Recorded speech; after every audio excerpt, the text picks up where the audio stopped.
तो बच्चों प्रीलिम्स का सिलेबस आप लोगों को पता है कि नहीं? यूपीएससी ने आपके लिए बहुत ही सिंपल सा शब्द यूज किया है, भारत एवं विश्व का भौतिक भूगोल। एक लाइन के इस सिलेबस में बहुत कुछ भर दिया है, भारत एवं भौतिक भूगोल, है ना।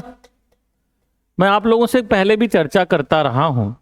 पहला मंत्र मैंने यही बताया था कि जब भी आप यूपीएससी में अपनी सफलता सुनिश्चित करना चाहते, पाठ्यक्रम को देखो। पाठ्यक्रम देखने से आपको ग्राउंड समझ में आता है, लड़ना कहां है। समझ में आ रही बात कि नहीं? लड़ना किससे है, ये सब चीजें समझ में आती हैं। और बच्चे इसी को देखते नहीं हैं, एकदम रटा होना चाहिए। दूसरा पीवाईक्यू। बच्चों अभी टाइम है, दिस इज अप्रोप्रिएट टाइम। जल्दी से जल्दी देखो। प्रीवियस ईयर्स क्वेश्चन पेपर जब देखते हो तुम, तो तुम्हें दुश्मन का नेचर पता चलता है। दुश्मन कैसा है भाई? लड़ने कहीं जा रहे हो तो ऐसे ही चल रहे हैं, मारेंगे ऐसे देखेंगे, चल चलते लाठी ले उठाओ, चलते 4 लोगों को लाठी लेके, वहां बैठे हैं 25, तो फिर क्या होगा? फिर तो गाना गाते आएगा, इस बॉडी के टुकड़े 1000 हुए, कोई यहां गिरा कोई वहां गिरा। अच्छी बात है? नहीं। दुश्मन जो समझदार व्यक्ति होता है इनपुट पर, तुम्हारा यूपीएससी मेंस में पूछा हुआ इनपुट का क्या सिग्निफिकेंस होता है। हमेशा बच्चों ध्यान रखना सभी लोग, योद्धा वो होता है जो जीत कर आता है। मैं ये नहीं कहता कि योद्धा वही होता है जो जीतने की बजाय मर जाता है, नहीं, वो भी योद्धा होता है। जो भी लड़ता है सभी योद्धा हैं, इसमें कोई डाउट नहीं है। But ultimately warrior is those people जो विनर होता है, विनर होके लौटता है घर।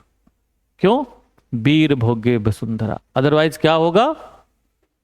शहीद हो गए। यही होता ना,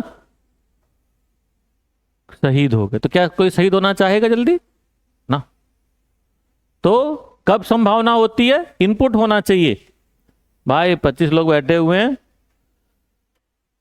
आज नहीं चलते हैं, और चलते हैं तो हम 500 लोगों को लेके चलते हैं। क्यों? 100 लोगों को लेके चलते हैं, 50 लोगों को लेके चलते हैं। तो वो कहां से पता चलेगा पेपर में बच्चों? किस तरह के क्वेश्चंस आते हैं, लेवल ऑफ क्वेश्चन क्या है, नेचर ऑफ क्वेश्चन क्या है, फ्रेमिंग ऑफ क्वेश्चन क्या है, किस तरह के यूपीएससी क्वेश्चन फ्रेमिंग करता है। यदि आप लोगों ने पेपर देखा होगा प्रीलिम्स का, तो अभी 2 साल से बहुत बड़ा डिबेकल हुआ है। अभी युग में उन्होंने नेचर बदल दिया प्रश्न का, अभी देखा होगा। अब पूछे कितने युग में सही हैं। पहले क्या आता था, कौन कौन से सही हैं, अब क्या पूछ रहा, कितने युग में सही हैं। इसी साल मेरी एक बच्ची पेपर में पहली बार बैठी, मतलब 23 में, और इस भाषा को समझ ही नहीं पाई। पिछले क्वेश्चन देख रही थी और इस भाषा को समझ नहीं पाई, क्या क्या पूछ रहा है, कैसे, क्या मतलब। डिसीजन रॉन्ग हो गया। फिर आप लोगों ने पेपर देखा होगा 2023 का, उसमें फिर बदल दिया नेचर। ये शुरुआत 22 से हुई थी, 23 में खूब ले गए और 24 में एक नया वो कर दिया। आप लोगों ने देखा होगा पहले प्रश्न आता था कथन कारण, परंतु इसको बदल दिया नेचर, नए तरह से जोड़ दिया। कथन 1, कथन 2। बाकी आंसर की फ्रेमिंग वही है। ए का मतलब कथन कारण दोनों सही हैं और कथन सही की व्याख्या करता है। इसमें बस भाषा हल्के से बदल दी, कथन 1 और कथन 2 दोनों सही हैं और कथन 2 एक की सही व्याख्या करता है। पहले ये होता है कि कथन और कारण दोनों सही हैं और कारण कथन की सही व्याख्या करते हैं।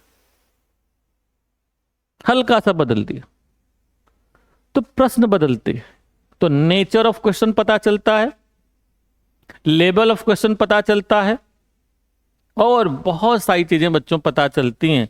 इनलाइटमेंट होता है, आप अपने अंदर ही कुछ दूसरे तरह से फील करोगे।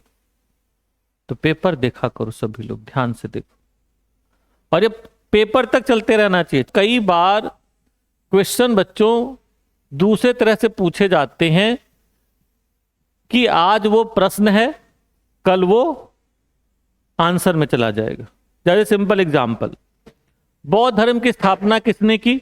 महावीर स्वामी, है ना, गोसाली मक्काल, गौतम बुद्ध, और कोई हो सकता है? आपने सहयोग कर दिया कि बी गौतम बुद्ध। अगली बार प्रश्न ये घुमा दिया, गौतम बुद्ध ने निम्नलिखित में से किस पंथ की स्थापना की? यानी कि प्रश्न वही था, वही दो फैक्ट्स थे, एक प्रश्न में था, एक आंसर में था। अब आंसर में हो गया, प्रश्न में चला गया। तो आप जब देखते हो चीजें कंफर्म होने लगती हैं। फिर कई बार आज कोई चीज युग में पूछ रहा है, देखो प्रश्न कैसे चेंज होते हैं। आपको लगता है यूपीएससी नया प्रश्न पूछ रही है, यही अंतर होता है। स्टेट और यूपीएससी में यही अंतर होता है। स्टेट में एज इट इज प्रश्न उठा लिया जाता है, यूपीएससी में एक ही फैक्ट्स को कई जगह घुमाते रहते। जैसे मान लो अभी गौतम बुद्ध वाला जो वो था, अब इसी में से जो आंसर थे अब उसी में दे देगा। महावीर स्वामी जैन धर्म, गौतम बुद्ध बौद्ध धर्म, गोसाली मक्काल ये जी, शंकराचार्य ये। अब मैचिंग करो, आता है ना, मैच कराता है ना ऐसे 2 3 4 5 1 2। तो देखो फैक्ट्स वही है बेटा, क्वेश्चन बदल रहे। इसे तुम्हें लगेगा ना कि कुछ तो फैक्ट्स यार घूमते रहते। और इसी में अगले में हो सकता है पेपर देने जाओ और उन्हीं फैक्ट्स में से कोई फैक्ट्स घुमा के दूसरी तरह से पूछ दिया जाएगा, मैप के आधार पर, नए तरह से नया डायमेंशन हो गया। तो आप देखे रहोगे तो याद रहेगा ना, रिफ्रेश रहेगा, हाँ ऐसा तो मैप में तो ये वाला होगा, ठीक। तो मैं बार बार इसीलिए आप लोगों से पहले भी कहता रहा हूं, प्रीलिम्स निकालना एक कला है, ज्ञान सिर्फ नहीं है बेटा। ये आप लोग पढ़ते रहते, बहुत मेहनत करते। Most of students do very hard work, बहुत मेहनत करते, पर आखिर क्यों नहीं निकल पाता? तो क्या मेहनत में कमी है? नहीं, रणनीति में कमी है। और इस दुनिया में हमेशा ध्यान रखना बच्चों, मेहनत के साथ रणनीति से दुनिया जीती जाती है, हमेशा ध्यान। इसलिए वर्ड ही पैदा हुआ रणनीति, स्ट्रेटेजी।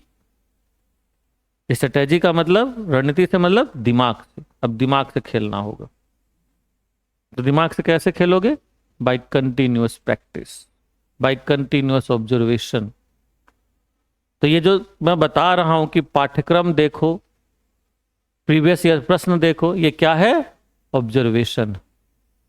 क्या है, कैसे है, कैसे पूछता है, मैं ऐसा सोच पा रहा हूं कि नहीं, अरे देखियो घुमा दिया क्वेश्चन यार, ओहो मैं सोच नहीं पाया। तो अगली बार घुमाएगा, उस तरह का कुछ घुमा दिया तो क्या आपकी नजरों से बच पाएगा? नहीं। तो ऑब्जर्वेंस आपकी हमेशा हाई रहने चाहिए।